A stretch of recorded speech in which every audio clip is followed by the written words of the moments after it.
बिस्मिल्लाहिर्रहमानिर्रहीम। अस्सलाम वालेकुम स्टूडेंट्स, मैं मुस्लिम खान और आप देख रहे हैं बिग फ्री अकेडमी। आज इस वीडियो में हम पढ़ेंगे 10th क्लास की इंग्लिश, उसका यूनिट नंबर 2।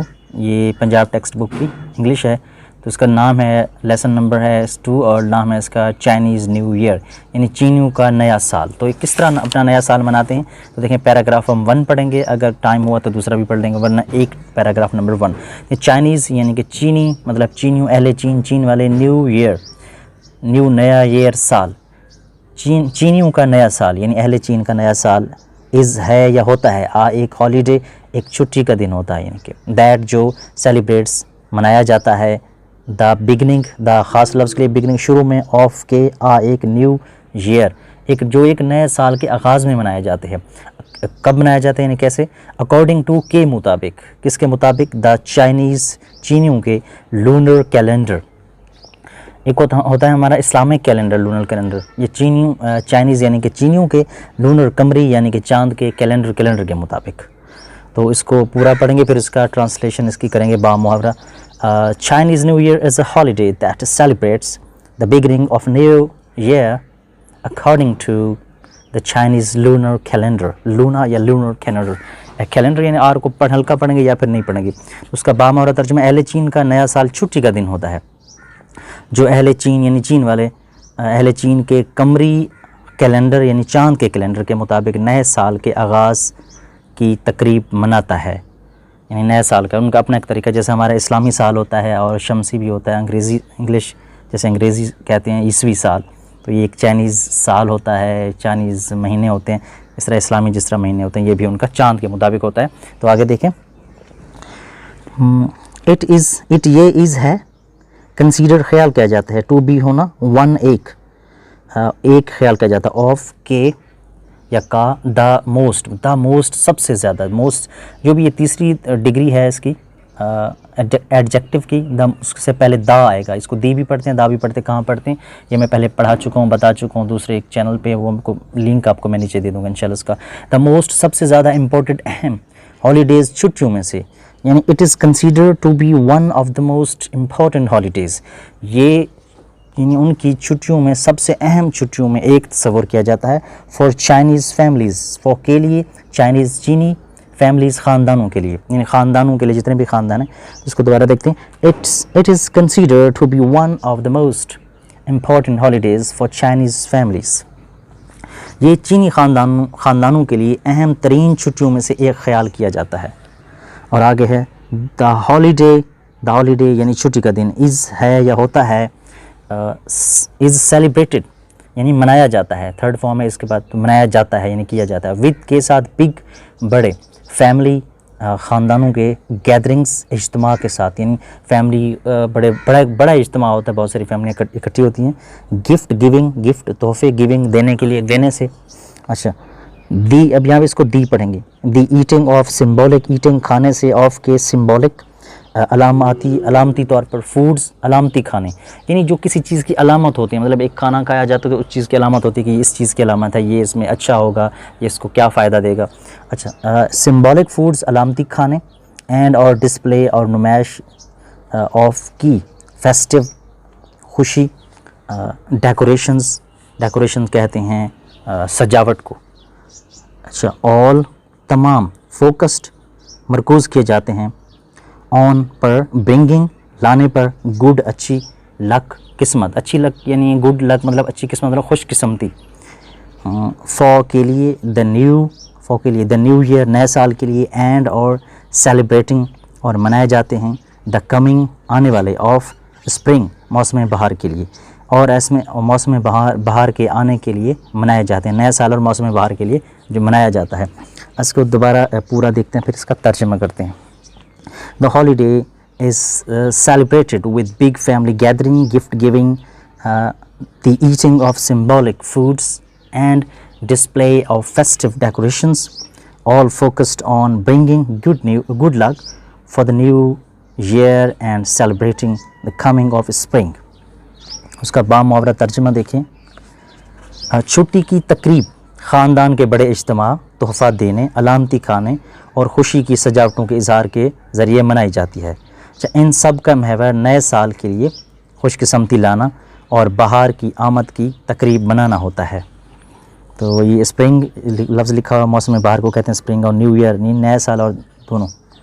अच्छा, उसके बाद है इन चाइना, चाइना में द लूनर कैलेंडर यानी कमरी कैलेंडर या चांद का कैलेंडर इज़ है स्टिल मीनिंग अभी तक भी यूज्ड इस्तेमाल होता है, इज़ स्टिल यूज्ड अब भी इस्तेमाल हो रहा है या होता है। टू डिटरमाइन का मतलब होता है यानी अज़म करने के लिए, ट्रेडिशन अज़म किया मनाने के लिए, ट्रेडिशनल रिवायती, हॉलीडेज़ छुट्टियाँ, लाइक जैसे कि चाइनीज़ न्यू ईयर जैसे कि चीनियों का नया साल। तो in China lunar calendar is still used to determine traditional holidays like Chinese New Year। चीन के नए साल की तरह रिवायती छुट्टियां तय करने के लिए या यानी अज़म करने के लिए, तय करने के लिए अब भी कमरी कैलेंडर इस्तेमाल किया जाता है। सिंस, यहाँ पे सिंस का मतलब बनता है क्यों, वैसे सिंस का मतलब से होता है यानी किसी टाइम से, सिंस यानी क्योंकि या चूँकि। द लूनर कैलेंडर कमरी कैलेंडर इज़ है बेस्ड, उसकी बुनियाद है ऑन पर द फेजेस अदवार पर, ऑफ के द मून यानी चांद के अदवार पर, क्योंकि कमरी कैलेंडर की बुनियाद चांद के अदवार पर होती है यानी उसके मदार पर या अदवार पर होती है, मुख्तलिफ उसके दौर होते हैं, अदवार होते हैं।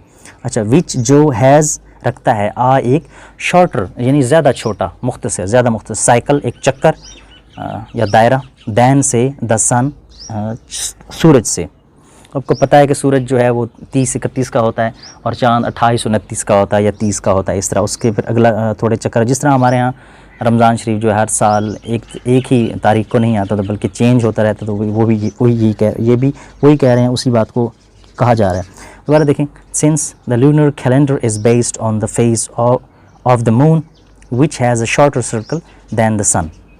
तो आगे देखें, चाइनीज़ न्यू ईयर चाइनीज़ चीनियों का नया साल इज़ है नेवर कभी नहीं, ऑन द सेम द खास लफ्ज़ के लिए सेम एक जैसे यानी एक same day, on the same day, is never on the same day यानी उनका कभी भी एक दिन को नहीं होता। ईच हर, ईयर साल, जैसे एवरी का मतलब हर होता है, ईच ईयर हर साल यानी कभी भी उनका नया साल एक ही दिन नहीं होता, बल्कि टिपिकली यानी ख़ास तौर पर, फॉल्स गिरता है यानी बदलता चेंज होता है, समवेयर कहीं, बिटवीन के दरमियान, जनवरी 21 यानी जनवरी की 21 को, एंड फरवरी 20 फरवरी की 20 तारीख को।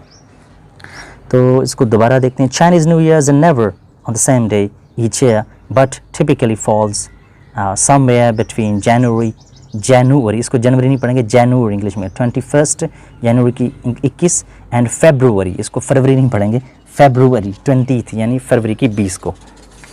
तो इसको देखते हैं उसका बामुराद तर्जमा। अच्छा, चूँकि कमरी कैलेंडर की बुनियाद चांद के अदवार पर होती है जिसका दायरा कार सूरज से मुख्तसर होता है यानी शॉर्टर जैसे लिखा है, तो चीन वाले नया साल हर साल एक दिन को नहीं होता बल्कि ख़ास तरीके से 21 जनवरी से 20 फरवरी के दरमियान आता है। अगर देखें, सेलिब्रेशंस तकरीबात कैन सकती हैं, एक्चुअली दर हकीकत लास्ट जारी रह सकती हैं, अप टू मीन तक, अ मंथ एक महीने तक, a month. Celebrations can actually last up to a month, तो तकरीबात हकीकत में एक महीने तक जारी रह सकती हैं। अब ये पता नहीं, ये 2 दिन कोई मनाता है, कोई 4 दिन, लेकिन वो कहते हैं 1 महीने तक जारी रह सकती हैं। तो ये एक हो गया हमारा कंप्लीट। तो आगे देखते हैं, तो फिर वो आगे पैराग्राफ नंबर 2 में आगे ये भी पढ़ लेते हैं। ये आगे क्या बताता है कि हेयर यहाँ पे आर हैं सम कुछ ट्रेडिशंस कुछ रिवायत यहाँ पे हैं, एसोसिएटेड जो मुंसलिक हैं, जिनका ताल्लुक़ है विद के साथ चाइनीज़ न्यू ईयर। यहाँ पे कुछ रिवायात हैं जिनका ताल्लुक़ चीनियों के नए साल से है,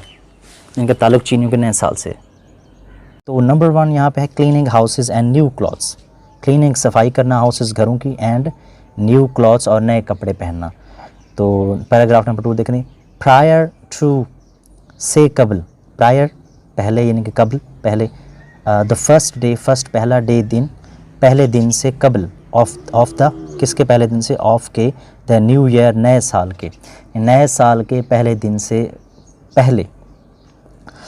इट, ये, इज़ है कस्टमरी, ये रिवायत है, यानी रिवायत है, ये लाजमी है, फॉर के लिए, फैमिलीज़ ख़ानदान के लिए, टू थॉरोली, टू ताकि थॉरोली मुकम्मल तौर पर, क्लीन साफ़ करें, देयर अपने हाउसेस के, अपने वो अपने घर साफ़ करें।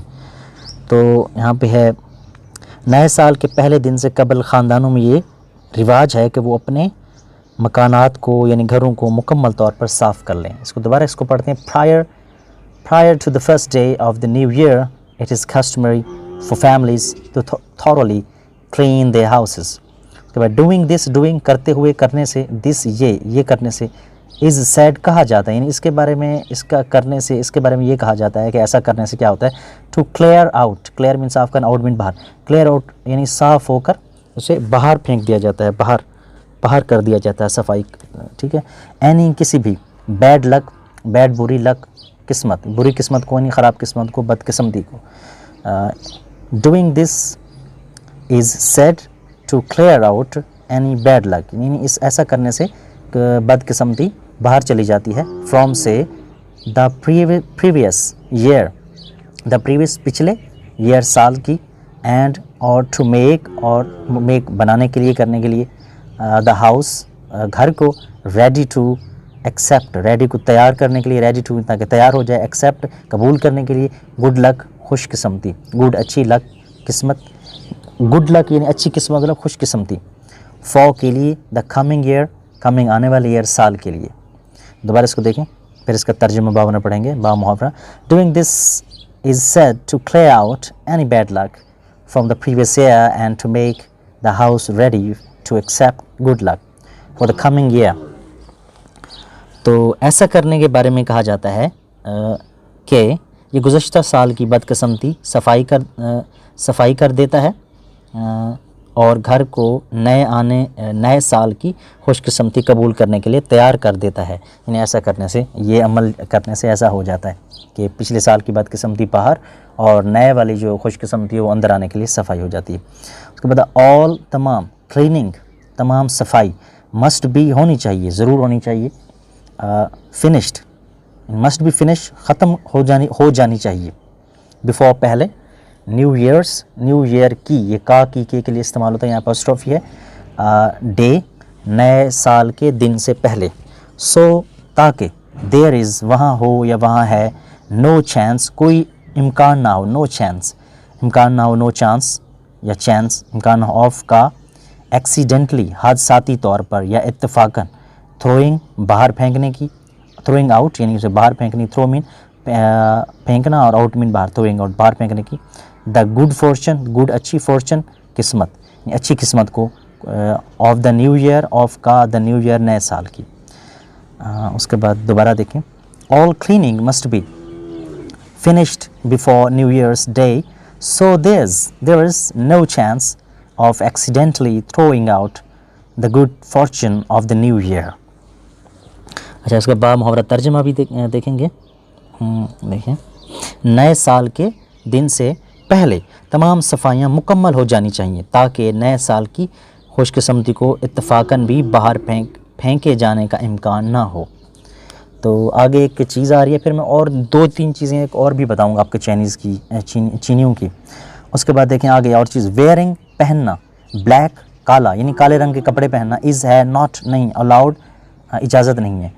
Wearing black is not allowed यानी काले कपड़े पहनना काले कपड़े पहनने की इजाज़त नहीं है, या अच्छा नहीं समझा जाता।